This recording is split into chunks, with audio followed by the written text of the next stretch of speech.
avant le coup d'envoi du Tour de France qui s'élancera cette année du Danemark. 176 coureurs sur la ligne de départ. Et vous, Axel May, vous êtes l'envoyé spécial d'Europe 1 à Copenhague. Vous allez nous faire vivre, bien sûr, cette grande boucle 2022. Et d'abord, Axel, vous avez assisté à la présentation des équipes, qui est toujours un moment de fête, hein.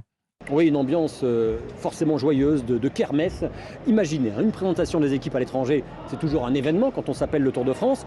Mais en plus, le lieu choisi, à Copenhague, les jardins de Tivoli, un très ancien parc d'attractions situé à 2 pas de l'hôtel de ville. Et vous aviez donc tout à l'heure la foule acclamant sur le podium, les équipes passant les unes après les autres, et en même temps des visiteurs, la tête en bas, en train de faire un grand 8. Ancien maillot jaune et ancien vainqueur d'étape, Tony Galopin est de retour sur la grande boucle qu'il a manqué ces 2 dernières années. Et malgré son habitude des grands tours, il était impressionné. C'est toujours spécial quand même, hein. Ça reste le Tour de France.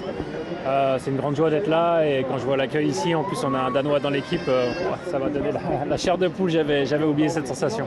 Et à chaque fois qu'un Danois, un Pedersen, un Kasper Asgreen ou un Vingegaard apparaissait, les décibels montaient en intensité, une ambiance festive donc à peine ternie par la crainte pour l'ensemble du peloton, quel que soit le coureur, d'être rattrapé par le Covid avant le départ du Tour après-demain.